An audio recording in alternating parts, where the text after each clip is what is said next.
So good. I'm so excited. Oh, I'm excited too. Thank you so much. It's nice to virtually meet you. Yes, same here. And I was expecting to see you in your crown, and you know what I'm saying. Trust me, we're all working from home. So I have my crown here on my desk. I can show it to you. But she stays Awesome. she stays in her box most of the Oh, time. that's beautiful. One of the reasons I started Her STEM Story was to break stereotypes in science, technology, engineering, and mathematics careers. I always found women to be really outgoing, really, really smart, and really, really pretty at the same time in my life. And I wanted to showcase that because no matter where I looked, media, mainstream media, was doing a horrible job at portraying beauty and brains and telling people that both can exist together and they have nothing to do with each other. And it's high time that we changed that.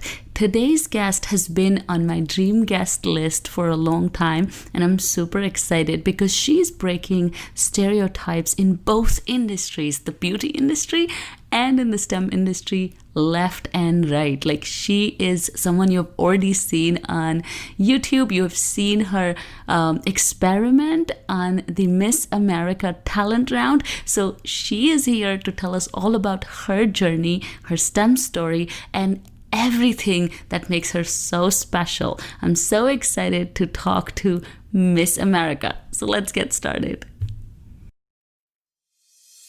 Hi there, this is Prasha Dutra, and I'm passionate about helping you unlock your true potential in your science, technology, engineering, and mathematics career and beyond. Less than a decade ago, I moved to the US from India to live my American dream. I took my engineering career to the next level by starting my own consulting and coaching company while thriving at my 9-to-5 job.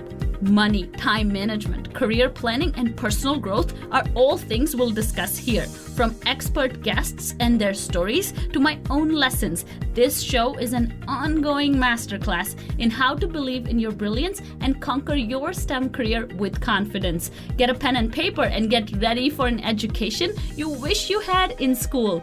This is Her STEM Story, the podcast.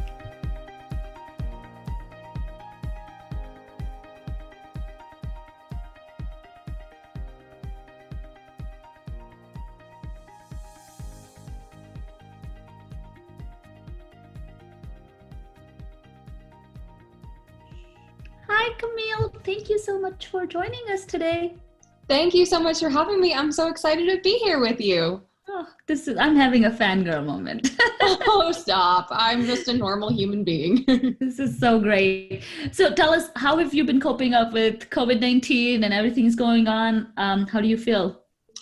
It's been weird because really my job is primarily being on the road. And so I'm usually in hotels and on airplanes, and I can't do any of that right now. So I've been in the house that I grew up in for almost 3 months now, just being home and trying to figure out ways that I can work from home as Miss America, which is not necessarily a job that's conducive to work from home life. And so trying to be creative, I think that that's where kind of being a scientist is helpful in terms of being innovative and figuring out creative solutions to problems. And so I'm trying to kind of remain true in that. And we're going to figure out how, Miss America can work from home for however long we have to do this for.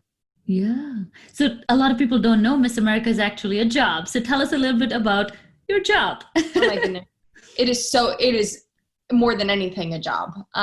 When you win on stage, you are basically being publicly hired for a position for a year. Mm-hmm. And really, I have a lot of responsibility to the organization. So I have two roles. I'm promoting the Miss America organization and all that it stands for, but I'm also advancing my own personal social impact initiative.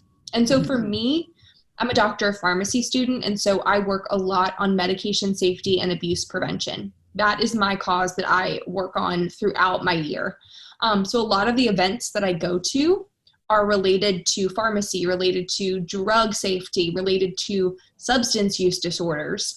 So a lot of my time is spent with that, but I also kind of have this secondary social impact that I work on because I used science as my talent And so STEM has become another secondary piece of that job that I literally go around. I'm frequently in schools doing demonstrations for kids.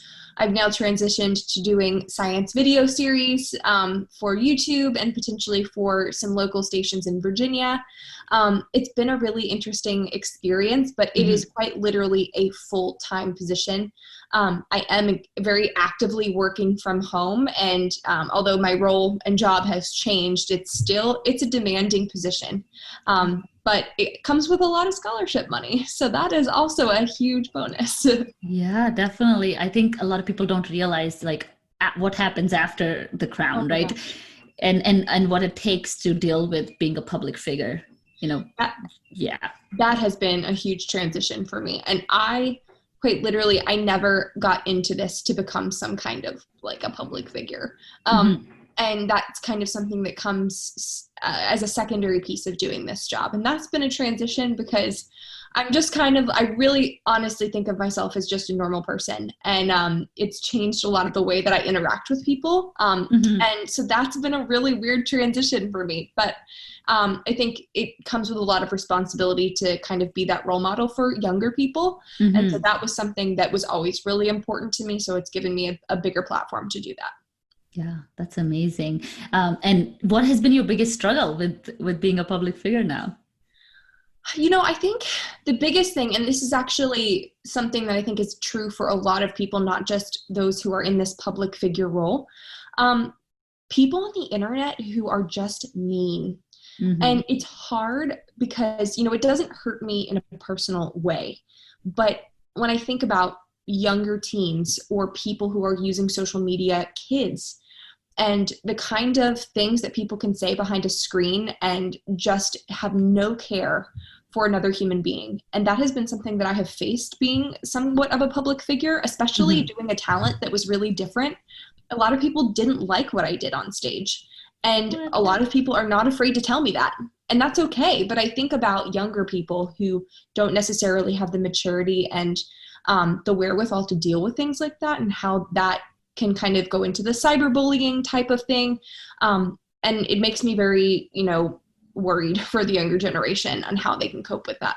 Yeah. So, and I think it's something that we're all learning because, when they created social media and then when they created internet, I don't think we all realized the potential. I don't think we even still realized like the potential and the side effects and all the things that will come with it, because, you just kind of took something and gave it to the whole mankind and said, do whatever you want. So it attracts a lot of that negativity. And I think as women, we're anyways really sensitive to feedback because we don't get a lot of it growing up. And then if you add that layer of like bullying or just like mean comments, I think if you're not prepared for it, it can really hurt you. It's difficult. And it's kind of silly because, there's so many pieces in our world that say, just be you, just be yourself, and don't care what anyone else thinks. And then you try to do that and then people can rip you apart. And it's like, isn't that hypocritical? Especially in, a space where this is meant to be empowering for young women, to provide us scholarship dollars. And there's some people who just don't, you're always going to have critics. And that's the biggest thing that I've probably learned. And I remember like the day after I won, one of the people from the organization sat me down and basically told me I will never please everyone and to be prepared for that. And that has been really a big lesson, more so than just being Miss America, but really throughout my life, that you're never it's a rare occasion that you will ever please everyone, and that's okay. I think a lot of us are always attuned to just wanting to make sure that we check all the boxes and we make everyone happy and we do everything correctly, especially when we're, students and we're like, okay, did I get that answer correct? Yeah. But that's not realistic in real life. And I think that this opportunity actually has been a really good learning opportunity for me as I go forward in my career. Yeah, that's amazing. And that's a huge lesson to learn anyways, for a lot of us, because we're coming from very similar education systems that are, promoting a lot of A's, and, if you don't get an A, then you're suddenly not a, good kid. And it's really tough because we're stuck in that for so long, and you need to have mentors or people who can actually tell you that. So I think that's a great lesson. So talking about your talent performance, First of all, how did you come up with it? And then tell our listeners what it was all about. So the Miss America competition, for really most of its modern history, has had this talent competition that really, when I talk to kids about this, they're like, is it like America's Got Talent? And I'm like, not at all. Because you only really see 5 different talents. You primarily will see women that can sing, women that can dance, women that play instruments, baton twirling, and potentially ventriloquism, so like puppets. Mm-hmm. Otherwise, you don't really see a lot of variety. And so I was wanting to compete in the organization, but I don't do any of those 5 things. Yeah. And so that seemed like a barrier for me in terms of how do I allow myself the opportunity to access this kind of, a space that maybe I don't feel like I necessarily belong in. Mm-hmm. And so I'm a nerdy scientist by nature. I mean, it's been in my blood since I was a child. And I finished my biochemistry and my systems biology degree in 2018, and now I'm a doctor of pharmacy student. So science is something that I'm very comfortable with. It's something that I've always loved, and something that I'm really interested in. And so I had seen some science entertainers. They go on talk shows sometimes, they blow stuff up, they have a great time. There's usually every big talk show has their own resident scientist that does these things.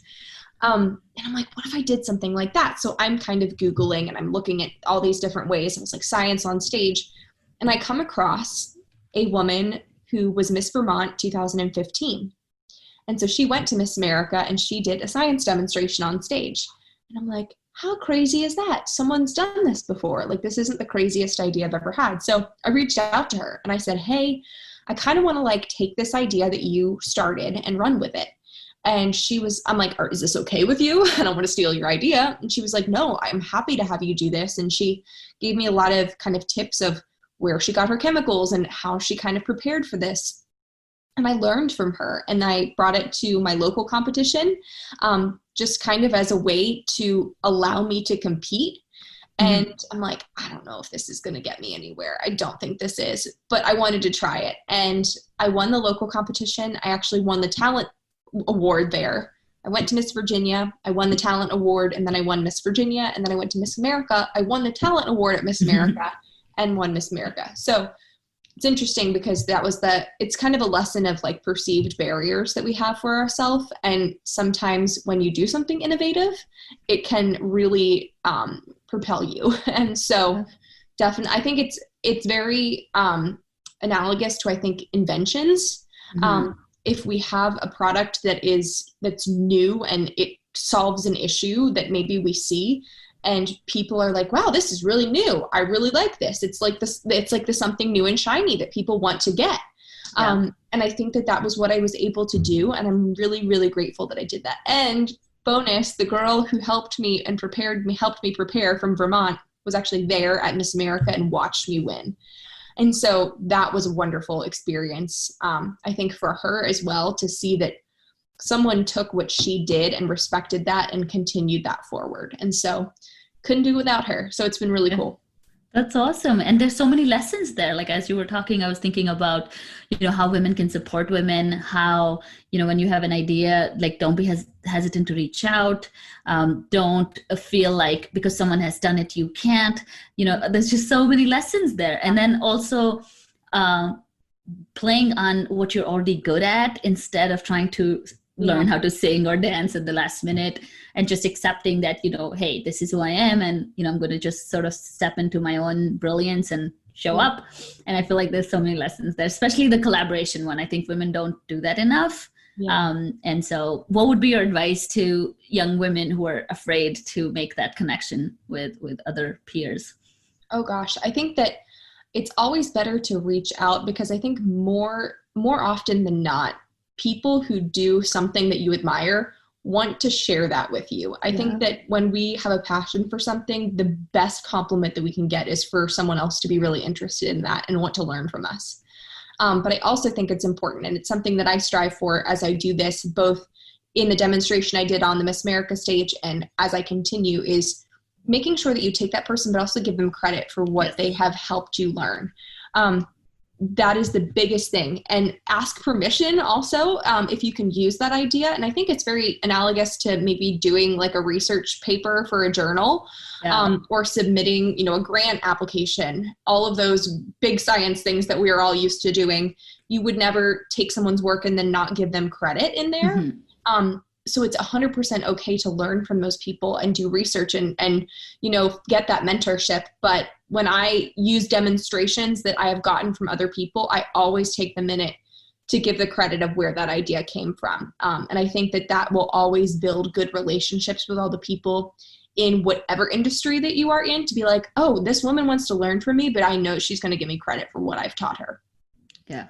That's amazing. And as you said, a lot of times people, usually all the time, people say yes. You know, if they actually have time, they say yes. We love to be told that we're good at something, and it makes them feel so much better. And they really jump in and like help out. And I think a lot of women, especially, are standing on the, you know, on the peripheries of all the action and just hoping that someone will, you know, pull them in. But it's just, you just have to take that step and, you know, ask people that you admire and say, hey, how did you do it? 9 out of 10, they'll be like, you want to jump on a call or, you know, go to this website, or at least do something, or be like, hey, I'm not the best person to help. You know, you may want to go somewhere else. But even if they don't reply to you, don't take it as a no. It's just, they're probably busy, you know? Yeah. And I think it's also important when you're looking at what you want to do for your career, just having those people that maybe you can have a conversation with and see what they do, and learn from them, and see maybe if you're like, oh, I think I want to do this job, but I want to see what your day-to-day life is and if that would be a fit for me. Do the same thing, reach out to people. That was a lot of how I ended up figuring out what I wanted to do. I think the best way, I'm definitely someone who learns based upon other people's experience. That's, I think, one of the best ways to learn. Yeah. And I know that about myself. So it's definitely something that I encourage others to do. That's amazing. And it's so inspiring, because I think that whole story is filled with tons and tons of lessons. And also you've gone on to prove that, you know, collaboration works and inspiration works. And, you know, when you're good at something, you know, sooner or later you do get rewarded. And I think the timing was perfect too, right? Like the world is all primed for women in STEM. Finally, we're getting our chance. So I think you were also at the right place at the right time with that message, which inspired so many of us. I felt exactly that way. I'm like, there has never been a better time to do this. But I also tried to kind of play on those traditional aspects of Miss America as I did it. So, I mean, I wore like a 10-pound pair of liquid beaded black pants that were all sparkly when I did my demonstration. I wore heels. I have my lab coat that's all blinged out. So it does have to be a performance when you're doing something on stage in that kind of caliber. But it was a wonderful opportunity to kind of show how exciting science can be in a very dramatic way, something that's not necessarily, I would never wear that outfit into an actual research lab, but to kind of bring people in to have them look at that science in a more exciting way. So it had some costuming, it had some like performance aspect, but it also definitely had the science aspect. And so it was fun to really bring that into a whole new place. Yeah, that's amazing. So tell us, I was thinking about, you know, our talk today, and I was thinking, okay, what can I ask her? And I feel like there are 2 stereotypes that you're breaking. It's a double-edged sword. I think I know exactly what you're going to say. Yeah. So you're breaking the stereotype of women in STEM by showcasing that, you know, you can have it all, and you can have all your aspirations being fulfilled and live a larger life than just your profession. But you're also breaking the stereotype of pageantry, right? Where there are a lot of stereotypes attached to the tall, the blonde, the beauty queen, right? So how are you kind of maneuvering that? Because it's really just both worlds need everything that you're doing. And to me, it was like, I was like, okay, wait a minute. There are like just too many stereotypes here that you're breaking at once. I feel like I have broken a lot of those in so many places. So also reference, I am like 5'3". I'm not a tall lady. When you look at me and the rest of the group, you're like, who's the little shrimp there? So in a lot of ways, and I'm not like the size 0 kind of tiny little person. I'm not worried about that. And so part of it was I didn't want to compete until they had eliminated the physical judging criteria. And so that was something that happened in 2018. And that gave me just an opportunity to feel like I didn't have to worry about what I looked like as a person, and then I could be judged for what I had to offer, with my experience and my knowledge. But so I was a little afraid of, not so much about being a woman in STEM, but showcasing STEM as my kind of forefront thing that I was putting forward.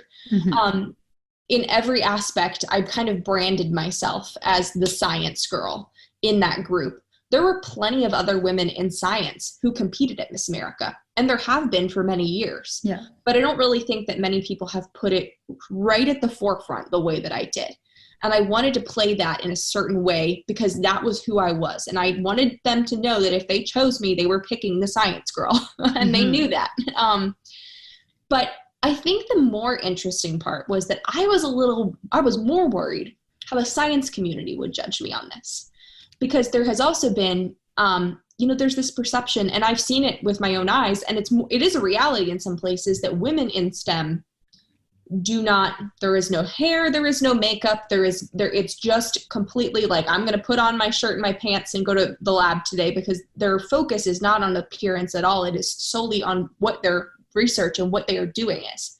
And that is 100% okay. I have been that girl many, many times because you have to prioritize. But in the sense of using science in this kind of place that was traditionally beauty, I'm like, is the science community going to judge this? I will tell you, the science community, especially women who are high-level research people from my own university with PhDs in many, many years and of research and grants, and those women have become my biggest advocates. And I was shocked by that because I was afraid that maybe they'd be like, oh, look at this cute little girl who wanted to do a science experiment on stage. But in reality, they were seeing it as an opportunity to bring women in STEM to the forefront and allow both sides of that world to kind of collide. Yeah. I think a lot of times in really high-level science research facilities and industry, that if a woman walks in who's a scientist with makeup on and heels, that people kind of look at you like, what are you doing? And that's so unfair. There's no reason that you can't do both of those things. Wearing makeup and putting on heels does not make you any less valuable or intelligent than anyone else on the team. Just because your male counterparts aren't going to wear heels and makeup, that doesn't devalue what you have to offer. So just I'm hoping, and I think that I've started to be able to create this sense of normalcy between these two worlds. That, yeah, you can wear makeup and do your hair and be the smartest woman in the room. And that has nothing to do with it. I'm definitely an advocate for, if you don't want to wear makeup and don't want to do your hair, then do that. But just do you, and that your physical appearance in every aspect, from one spectrum, the end of the spectrum to the other, has nothing to do with what you can offer as a woman in STEM. And I think that's been kind of in that double stereotype breaking. You're so right. There's like that two different pieces of it. I will say that the Miss America and the competition community has been very receptive of the fact that I'm a woman in STEM. We have a lot of really intelligent, really well-educated women that compete for Miss America. And I think that what I get to do also is to highlight that and remind people that that's been around for a long time, and you just sometimes don't see it.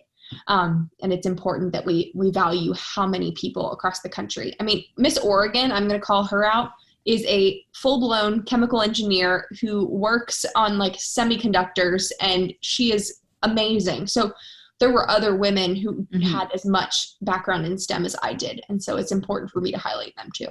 Yeah, that's amazing. And I think that's so inspiring, because I think it's a platform that is so mainstream, right? Like pageantry, especially an organization as big as Miss America. It's so mainstream that it could really change and create like a bigger dialogue than a lot of us can do on our own. So I feel like organizations like Miss America, if they're promoting it and putting it at the forefront of what they're doing, it's just going to create such a healthy dialogue, and again, show little girls that, they can have it all and even more, whatever they want to do, and they can be whoever they want to be. And, they make that choice, like not society Absolutely. that says, oh, just because you're tall and blonde, you're going to go into pageantry, or just because you're, nerdy, that means you're going to go in STEM. You can do it all. So tell us a little bit about how did you end up in pageantry? And this was a question by Ariana, who asked this on Instagram. She goes by the name The Sassy Scientist. She is also from your college. And so she was very excited. She's like, I want to know, how did she go from being in college for STEM and, studying, such a different topic, and then suddenly get a chance to do pageantry? Like, how did that come about? So I actually competed in some competitions like Miss America as a teenager. Mm-hmm. So I think around 14, I entered a competition where really there was this was not like toddlers and tiaras. It was very much an opportunity for me to learn how to speak on stage, learn how to interview, and just learn how to present myself. And I wasn't necessarily a shy kid, but I was not the most talkative or comfortable in front of groups. And I think that that's very typical of that age group. And a lot of adults have those same kind of fears in terms of public speaking and going into an interview situation. And it allowed me to get a lot of those, that stressful piece of that away as a teen. And so I became really comfortable in front of people, really comfortable on stage, did that for probably 4 years. 18, I was like, I'm done with this. I'm going to college. I felt like I had gotten out of it what I wanted to, which was that kind of personal presentation piece. And I never thought I would do it again. I literally joked, I'm like, I'm retired from competing. I'm never going to do it again. And the thing was, Miss America had never even really been an option in my mind because of the talent portion. I'm like, I don't have a talent. Well, now we know that whole story. And then they still had the swimsuit, and that wasn't something I really wanted to do. So bring us up to 2018, which is the year I graduated college. So I had finally finished college, was in pharmacy school, and really never ever thought I would do it still. They had eliminated the swimsuit in 2018, and I was kind of sitting in my pharmacy school in the spring of last year, and I saw an ad pop up on my Facebook, and it was for a local competition for Miss Virginia, and it was like 2 weeks away. They were looking for more people, and I was like, I could just do it for fun, right? I was like, I always kind of wanted to do this, so why not now? And I was going to be too old. The age limit's 25. And so it was kind of my last year to try. I'm like, you know what? I have nothing to lose. So I signed up, and that was really where it began. It was solely kind of like an impulse decision when I saw that ad and got everything together in 2 weeks. And that was the first time I did the science demonstration, and I won the local competition and went from there. So it was not something that I had always dreamed of doing. It was something I never really thought was an option for me. But I will say that the skills that I learned as a teenager when I did those competitions were hugely valuable to me when I was applying to internships, going to college, doing presentations in college, learning, when I went on interviews for anything that I did, I was so comfortable. And I think sometimes the interviewers were more nervous than I was because I was so used to that kind of a situation that was so, so valuable. And then I could take all of those skills combined with all the experience I had from college. And so when I walked into starting to compete for Miss America, I had the skills, the communication skills I needed. Mm-hmm. And then I had the experience to back it up. And I think that was why I ended up becoming pretty successful pretty quickly in that. Mm-hmm. That's amazing. I think that's so cool because some things just happen, mm-hmm.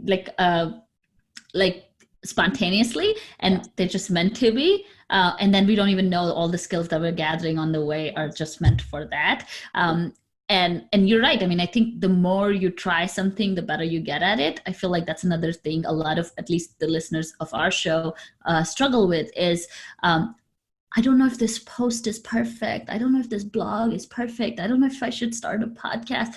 I don't know if I should, apply for that grad school because the application's not perfect. And, I'm sure you'll agree. It's like the more you do it, the more you fail and the better you feel. Yep, exactly. And that's so true. You just have to try because in reality, a lot of those things don't have, you have nothing to lose, because it's like, okay, if I don't get this opportunity, I'm no farther back than I was to start with. So just try for it. Yeah, that's incredible. So tell us a little bit about this. One question that I want to ask was, what do you think is the one thing that people get wrong about pageantry? Oh gosh, there's the public perception. So many. Yeah. There's the public perception that, you know, I sit in my house and I walk around with my crown on, and I did that too. maybe I just like stare in the mirror and like put makeup on in my free time. But really, we are normal people.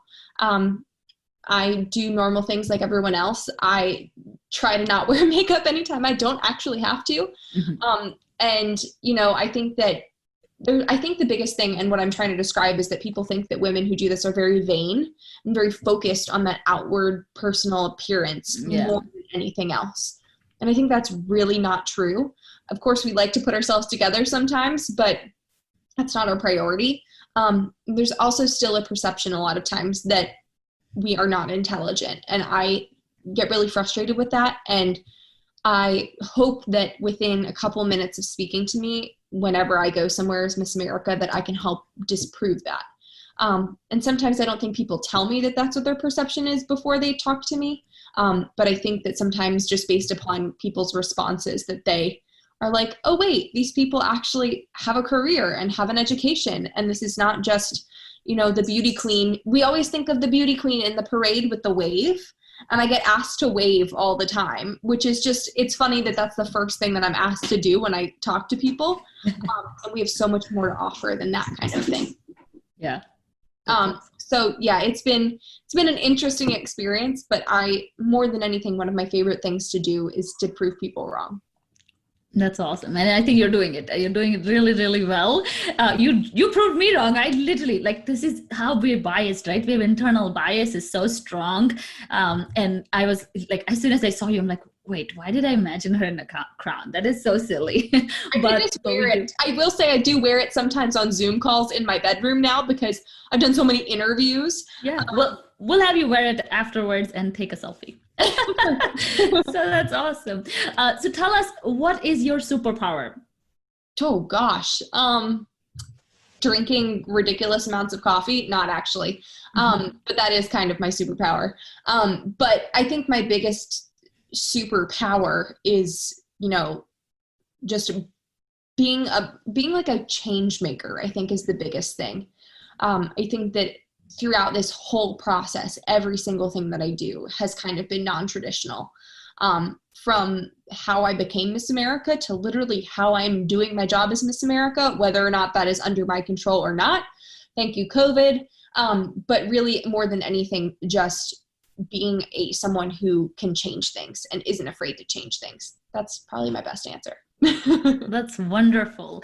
And I agree with all that. I think you're doing such a good job, and it takes a lot of courage to bring change and do things differently, and also show people how to be courageous, because I think that's the big lesson here, is not so much, you know, be in STEM or be in pageantry. It's about, okay, live your life, you know, with a lot of courage and just do things differently, and don't try to blend in, because, you know, especially at that stage, I'm sure you were tempted to, you know, just be like, why can't I just do everything that others are doing?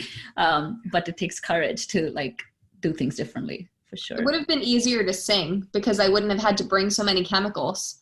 I mean, honestly, just the logistics of everything I had to do a science demonstration sometimes made me wish that I could have just done something easier.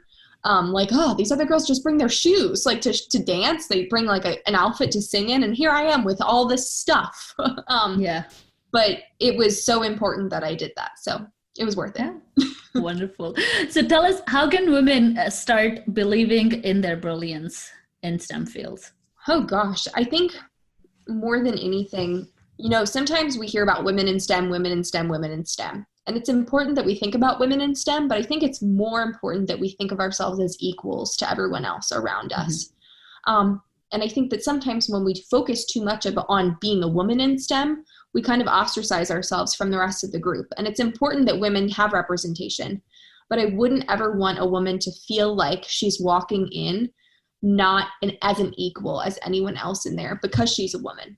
Mm-hmm. And so I think that, focusing on women in STEM sometimes can be almost like telling a girl, okay, well, you aren't kind of like at a disadvantage to others. And if you walk in with that attitude, sometimes that can be detrimental. So I always tell girls to assume that they will be treated equally and assume that they have every talent that every other person in whatever place that they are, that they have every opportunity and skill that other person has. And to not assume that they are at a disadvantage, to walk in and act like they are 100% the best that they can be, independent of what gender they are. Because I think that having that attitude has been what has helped me be successful. I haven't really faced any discrimination as a woman in STEM. And I think that it has to do a lot with the attitude that I have faced, that I know that I am an equal and I will prove that based on my skills, not just because I am a successful woman in STEM, but that I am a successful person in STEM. Yeah. So focusing on the skills that you have to offer, getting every bit of experience that you can have, and knowing how to communicate that is kind of the best way to do that. I agree. I mean, I think that's been my experience too, is that, I actually didn't even know what the problem was when I started the podcast too. I read Lean In and I was thinking, wait, what is she talking about? I was surrounded by women in STEM. I was surrounded by engineers and I never even knew the term. And so I think it's good to advocate for it and it's good to talk about it, to create like healthy spaces and conversations.